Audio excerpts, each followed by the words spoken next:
नमस्कार, स्वागत है आप सभी का कार्यक्रम सृजन में।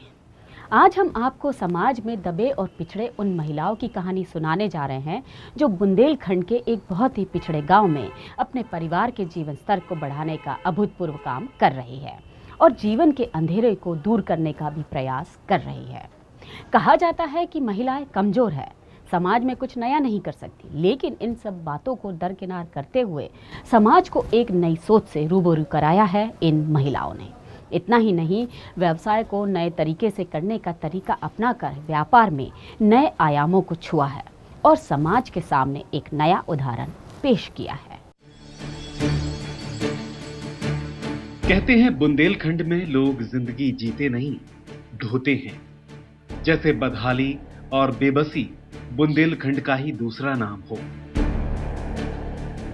बंजर जमीन, सूखा, बेरोजगारी और शिक्षा की कमी विकास और यहाँ के बाशिंदों को एक दूसरे का धुर विरोधी बनाती रही हैं और इस क्षेत्र को पिछड़ेपन की सूची में अव्वल।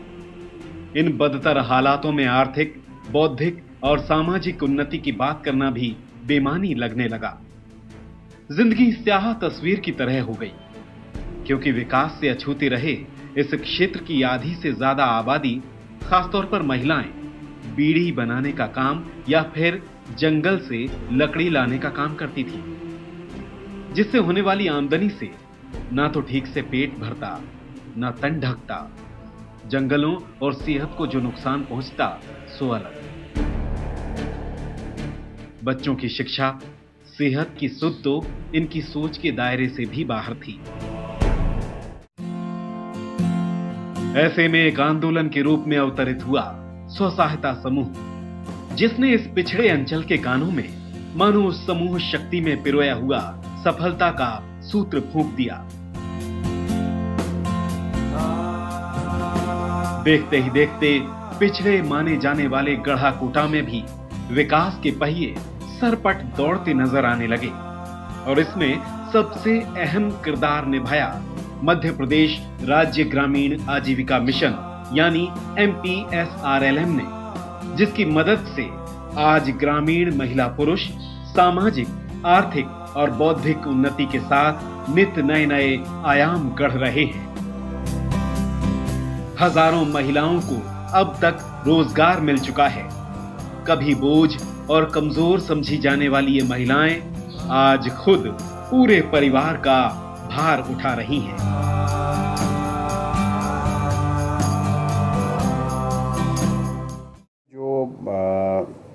निर्धन लोग होते हैं, जिनके पास साधनों की कमी होती है, जो गरीबी रेखा के नीचे रहते हैं, उनको एक गरीबी रेखा से बाहर आने की बहुत प्रबल इच्छा उनमें है, लेकिन उनको रास्ता बताना है। हम उनको रास्ता बताने का काम करते हैं और ये भी उम्मीद नहीं करनी चाहिए कि रातों रात चमत्कार हो जाएंगे। इसमें समय लगता है, एक प्रक्रिया के तहत होता है और जो जब तक इंस्टीट्यूशन बिल्डिंग नहीं होगी, संस्थागत विकास नहीं होगा, महिलाओं की खास तौर पर जिनके संग हम काम करते हैं, उनकी जो जानकारियों के प्रति पहुंच, जो सेवाएं हैं उनके प्रति पहुंच में वृद्धि नहीं होगी तो हम कुछ भी काम करें हमें सफलता नहीं मिलेगी। इसलिए हमें इस तरीके से काम करना है कि ग्रामीण क्षेत्रों के विकास के लिए ग्रामीण क्षेत्र की जो महिलाएं हैं, जो पुरुष हैं, जो निर्धन व्यक्ति हैं, उनकी सहभागिता प्राप्त करना आवश्यक है। उनका कौशल उन्नयन करना आवश्यक है। उनकी क्षमता वर्धन इस तरीके से करना आवश्यक है कि आने वाले समय में बिना किसी बाहरी सपोर्ट के भी वो अपनी आजीविका सुदृढ़ कर सकें और अपने पैरों पर खड़े हो सकें। सिंहस्थ नाम है संस्कृति और आस्था के मिलन का। आना तो था 12 साल में, लेकिन तैयारी 6 साल पूर्व से। एक साधना के रूप में की गई इस तैयारी में तन मन धन से समर्पण का रंग भी भरा गया और यही समर्पण महाआयोजन की सफलता का मूल मंत्र साबित हुआ। आयोजन के लिए मुख्यमंत्री और उनकी प्रशासनिक टीम ने योजनाबद्ध तरीकों से किए अथक प्रयास। परिणाम, दुनिया भर में इस महाआयोजन को पहचान हासिल हुई। जिन 40,000 के करीब लोगों ने 30 दिन रात मेहनत की है, उनको भी मैं बधाई देना चाहता हूं। मैं उज्जैन वासियों का भी हृदय से अभिनंदन करना चाहता हूं। उन्होंने पूरे विश्व का यहां स्वागत किया, सम्मान किया, अपने मेहमान की तरह सम्मान किया। और इसलिए उज्जैन के, मध्य प्रदेश के नागरिक बंधु भी अभिनंदन के बहुत बहुत अधिकारी हैं। उनको भी हृदय से बहुत बहुत अभिनंदन करता हूं। उज्जैन नगरी धर्म, आध्यात्म और ज्ञान की गंगा से सराबोर हो गई। इस धारा में बहते हुए उज्जैन नगरी पूरे 1 मास तक दिन रात जागकर मानो महाकुंभ के एक एक पल का रसास्वादन करती रही। ये शासन प्रशासन की बेजोड़ व्यवस्था का ही कमाल है। प्राकृतिक आपदा का कहर बरपा, लेकिन मुख्यमंत्री और उनकी पूरी टीम ने सिर्फ 24 घंटों के भीतर व्यवस्था ज्यों की त्यों कर दी कि उसी रूप में हम किसानों को खेत वापस करें जिस रूप में हमने उनसे लिए थे। उनने बहुत पुण्य का काम किया है। किसान भाइयों का मैं आभारी हूँ। उनके सहयोग के कारण ही सिंहस्थ निर्विघ्न संपन्न हो पाया है, सानंद संपन्न हो पाया है। शिप्रा तट पर एक बार फिर जयकारे गूंज उठे और अमृत स्नान की होड़ लग गई। महाकाल का आशीर्वाद पाकर शिप्रा के आंचल में सिमटकर हर कोई अपने पाप धो लेने को आतुर हो उठा। 12 साल के लिए विदा ले चुका है सिंहस्थ, लेकिन इसकी आग में विभोर कर देने वाली स्मृतियां हर दिल में गहराई से अपना स्थान बना चुकी हैं, जो आगामी सिंहस्थ के आयोजन में भी यथावत ही रहेंगी। कहा जाता है कि बंद मुट्ठी की ताकत किसी भी काम को अंजाम तक पहुंचाने में एक बड़ी भूमिका निभाती है, मगर पिछड़े हुए लोगों को एकजुट में रखना किसी के बस में ना था, जिसे स्व सहायता समूह ने कर दिखाया, जिसकी वजह से संजरा गांव की महिलाओं ने अपनी ताकत का आभास कराकर कामयाबी के नए आयाम दुनिया के सामने रखे। जोश, जुनून और जिद को एकजुट करके नए नए तरीकों का उपयोग कर बुलंदी के आसमान को छूने का प्रयास किया। ये सड़क आपको लेकर जाती है सफलता का सफर तय कर कामयाबी के किस्से गढ़ रहे गढ़ाकोटा तहसील के संजरा गांव, जहां MPSRLM के सहयोग, खुद के संघर्ष और संकल्प के सहारे महिलाएं न सिर्फ अपनी पुरानी पहचान को बदलकर आत्मनिर्भर, साहसी और सशक्त बनी हैं, बल्कि महाजनों के कर्ज से भी हमेशा के लिए मुक्त हो तरक्की के रास्ते पर मीलों आगे निकल चुकी हैं। गांव में गलीचे बनाने का, दरी बनाने का, अगरबत्ती बनाने का, मोमबत्ती बनाने का, बांस के बर्तन बनाने का, मिट्टी के बर्तन बनाने का और भी तरीके के अलग अलग प्रकार के, नाना प्रकार के काम, निर्माण कार्य करते हैं और उनका प्रोडक्ट जो है सामान्यतः वहीं पे बिक जाता है।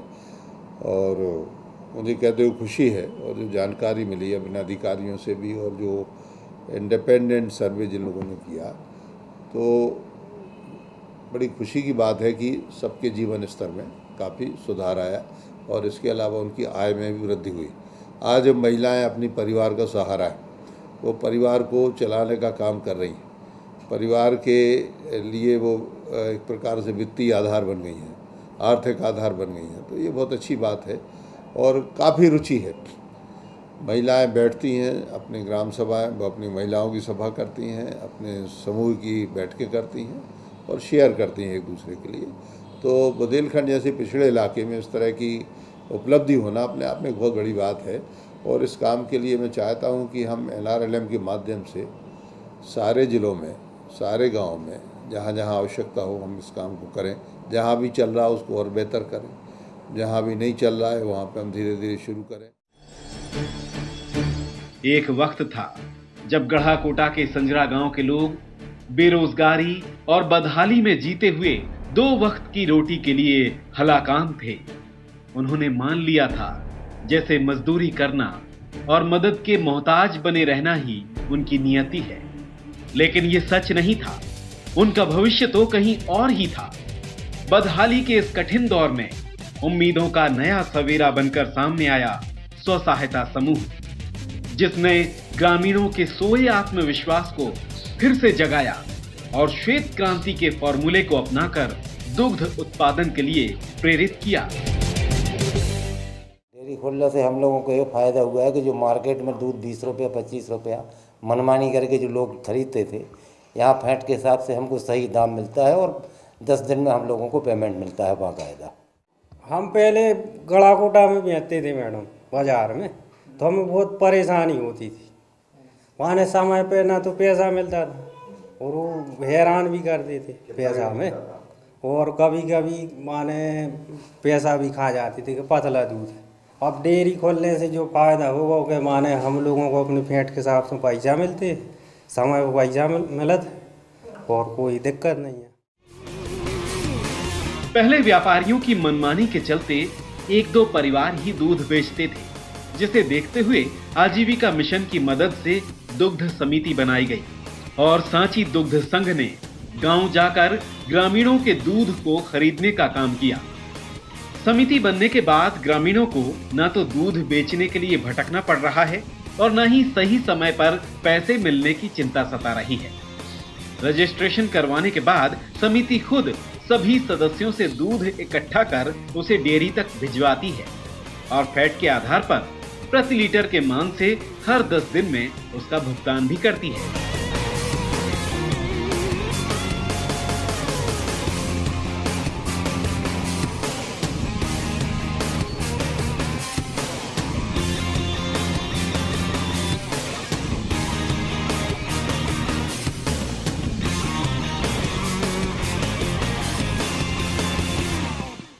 हमारे यहाँ पर डेयरी 21 नवंबर 2011 में खुली थी।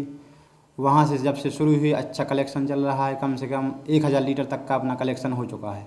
अभी 400-500 लीटर पर डे अपना हो रहा है। यहाँ पे अपना बीच में अभी जैसे 570 फेंट था तो अपन 58 रुपये तक अपन ने दूध खरीदा है यहाँ पे। अब जैसे 5 रुपये फेंट हो गया तो 50 तक, 40, 35, 25, 20 सभी प्रकार का खरीदा है। ये कलेक्शन करके अपन अपने सागर सिरोंजा प्लांट पर भेजते हैं। भोपाल दुग्ध संघ से यहाँ भी ये अपना सागर खुला है, वहीं से अटैचमेंट है। यहाँ से खुश रहते हैं और अच्छा उनको भाव भी मिलता है। वो तो जितना माल में दम होगा उतना पैसा ले जाते हैं। सिंहस्थ नाम है संस्कृति और आस्था के मिलन का। आना तो था 12 साल में, लेकिन तैयारी 6 साल पूर्व से। एक साधना के रूप में की गई इस तैयारी में तन मन धन से समर्पण का रंग भी भरा गया और यही समर्पण महाआयोजन की सफलता का मूल मंत्र साबित हुआ। आयोजन के लिए मुख्यमंत्री और उनकी प्रशासनिक टीम ने योजनाबद्ध तरीकों से किए अथक प्रयास। परिणाम दुनिया भर में इस महाआयोजन को पहचान हासिल हुई। जिन 40,000 के करीब लोगों ने 30 दिन रात मेहनत की है, उनको भी मैं बधाई देना चाहता हूं। मैं उज्जैन वासियों का भी हृदय से अभिनंदन करना चाहता हूं। उन्होंने पूरे विश्व का यहां स्वागत किया, सम्मान किया, अपने मेहमान की तरह सम्मान किया और इसलिए उज्जैन के, मध्य प्रदेश के नागरिक बंधु भी अभिनंदन के बहुत बहुत अधिकारी हैं। उनको भी हृदय से बहुत बहुत अभिनंदन करता हूं। उज्जैन नगरी धर्म, आध्यात्म और ज्ञान की गंगा से सराबोर हो गई। इस धारा में बहते हुए उज्जैन नगरी पूरे 1 मास तक दिन रात जागकर मानो महाकुंभ के एक एक पल का रसास्वादन करती रही। ये शासन प्रशासन की बेजोड़ व्यवस्था का ही कमाल है। प्राकृतिक आपदा का कहर बरपा, लेकिन मुख्यमंत्री और उनकी पूरी टीम ने सिर्फ 24 घंटों के भीतर व्यवस्था ज्यों की त्यों कर दी कि उसी रूप में हम किसानों को खेत वापस करें जिस रूप में हमने उनसे लिए थे। उनने बहुत पुण्य का काम किया है। किसान भाइयों का मैं आभारी हूँ। उनके सहयोग के कारण ही सिंहस्थ निर्विघ्न संपन्न हो पाया है, सानंद संपन्न हो पाया है। शिप्रा तट पर एक बार फिर जयकारे गूंज उठे और अमृत स्नान की होड़ लग गई। महाकाल का आशीर्वाद पाकर शिप्रा के आंचल में सिमटकर हर कोई अपने पाप धो लेने को आतुर हो उठा। 12 साल के लिए विदा ले चुका है सिंहस्थ, लेकिन इसकी आत्म विभोर कर देने वाली स्मृतियां हर दिल में गहराई से अपना स्थान बना चुकी हैं, जो आगामी सिंहस्थ के आयोजन में भी यथावत ही रहेंगी।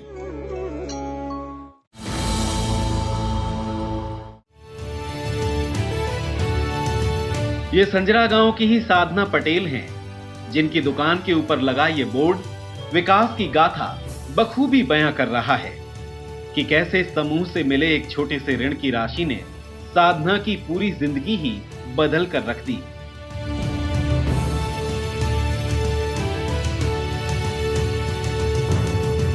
लोन में मिली रकम से साधना ने सबसे पहले पशुपालन और डेयरी का कारोबार शुरू किया।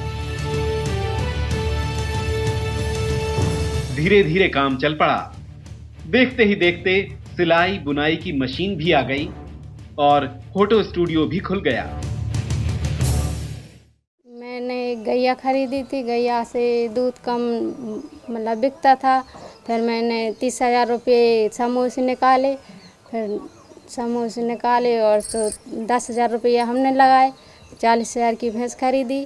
फिर हम डेली में दूध देने लगे।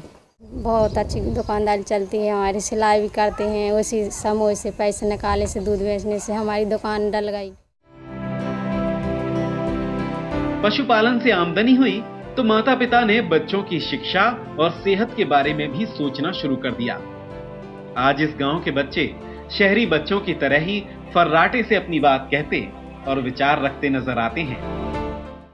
छोटे बच्चों के लिए पीने के लिए दूध होता है और गाय का दूध बहुत बढ़िया होता है, इससे ज़्यादा फैट भी नहीं रहता उसमें और अपने शरीर के लिए बहुत अच्छा होता है। और क्या फायदे? और डेयरी में भी उसका, जैसे हमारी जर्सी गाय हालिस्टियन रहती है उसमें भी फ़ायदा, भैंसों से अधिक फ़ायदा होता है गाय में। जी जैसे देसी रखते उसमें तो उतना मुनाफा नहीं होता, लेकिन ये हालिस्टियन जर्सी बहुत फ़ायदा करती है। कहते हैं अगर किसी काम को करने की चाह पूरी शिद्दत के साथ की जाए तो पूरी कायनात उसे पूरा करने में आपकी मदद करती है। ठीक उसी तरह संजरा गांव की महिलाओं ने एक सपना देखा और उसे पूरा करने के लिए पूरे मनोयोग से शुरुआत की, जिसकी वजह से इनके जीवन में एक अभूतपूर्व परिवर्तन हुए। ये सब अगर मूर्त रूप में आ सका तो सिर्फ स्व सहायता समूह से प्रभावित होकर स्वावलंबन की राह पकड़ने से। श्वेत क्रांति से जुड़ने के बाद होने वाली बेहतर आमदनी ने मानो डेयरी उद्योग से जुड़ी महिला पशुपालकों की जिंदगी बदल कर ही रख दी। 2 पैसे का मुनाफा हुआ तो महिलाओं की सोच और रहन सहन के साथ ज्यादा कमाई की लालसा भी बढ़ी। धीरे धीरे पशुपालन से जुड़ी महिलाओं ने गोबर के कंडे बनाना शुरू कर दिए।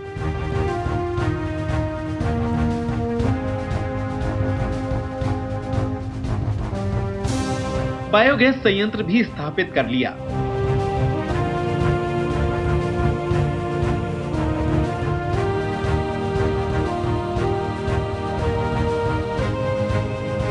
पहले एक एक पैसे के लिए मोहताज रहने वाली महिलाएं अब अपने और परिवार के सारे शौक आराम से पूरे कर रही हैं।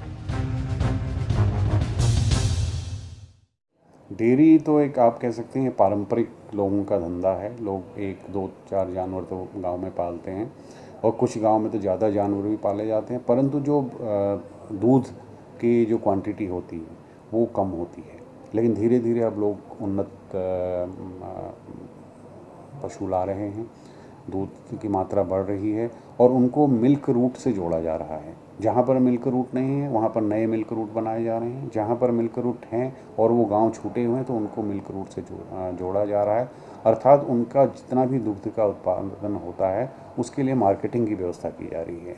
ये सब करने से लोग आगे आ रहे हैं और इसमें बहुत ज़्यादा कोई तकनीकी ज्ञान की आवश्यकता उतनी कंपैरेटिवली नहीं है, क्योंकि लोग पहले से काम करते आ रहे हैं। और कई लोग अब जिनके पास 1 था उनमें 2 जानवर लिए हैं, 2 जिनके पास थे उन्होंने 4 लिए हैं और एक बहुत अच्छा आजीविका सुदृढ़ करने का एक ये संसाधन विकसित हो रहा है। महिलाओं ने अपनी कमाई से घर में टीवी, कूलर, अलमारी, फ्रिज और कंप्यूटर जैसे संसाधन जुटा लिए। खेती के लिए जमीनें भी खरीद ली हैं। जब से समूह में जुड़ी परेशानी भी हमारे की हल हो गई।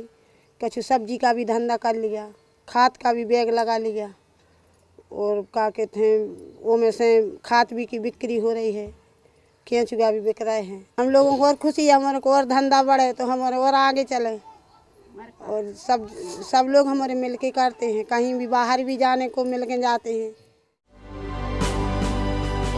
घर के काम से लेकर मुनाफे के व्यवसाय में जुटी इन महिलाओं की खिलखिलाहट, बातचीत में झलकता आत्मविश्वास बता रहा है कि आज वो आत्मसंतुष्टि और आत्मसम्मान से भरपूर जीवन जी रही हैं।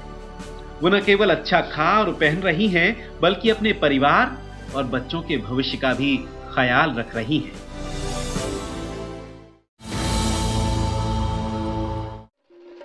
सिंहस्थ नाम है संस्कृति और आस्था के मिलन का। आना तो था 12 साल में, लेकिन तैयारी 6 साल पूर्व से। एक साधना के रूप में की गई इस तैयारी में तन मन धन से समर्पण का रंग भी भरा गया और यही समर्पण महाआयोजन की सफलता का मूल मंत्र साबित हुआ। आयोजन के लिए मुख्यमंत्री और उनकी प्रशासनिक टीम ने योजनाबद्ध तरीकों से किए अथक प्रयास। परिणाम दुनिया भर में इस महाआयोजन को पहचान हासिल हुई। जिन 40,000 के करीब लोगों ने 30 दिन दिन रात मेहनत की है, उनको भी मैं बधाई देना चाहता हूं। मैं उज्जैन वासियों का भी हृदय से अभिनंदन करना चाहता हूं। उन्होंने पूरे विश्व का यहां स्वागत किया, सम्मान किया, अपने मेहमान की तरह सम्मान किया। 12 साल के लिए विदा ले चुका है सिंहस्थ, लेकिन इसकी आग में विभोर कर देने वाली स्मृतियां हर दिल में गहराई से अपना स्थान बना चुकी हैं, जो आगामी सिंहस्थ के आयोजन में भी यथावत ही रहेंगी।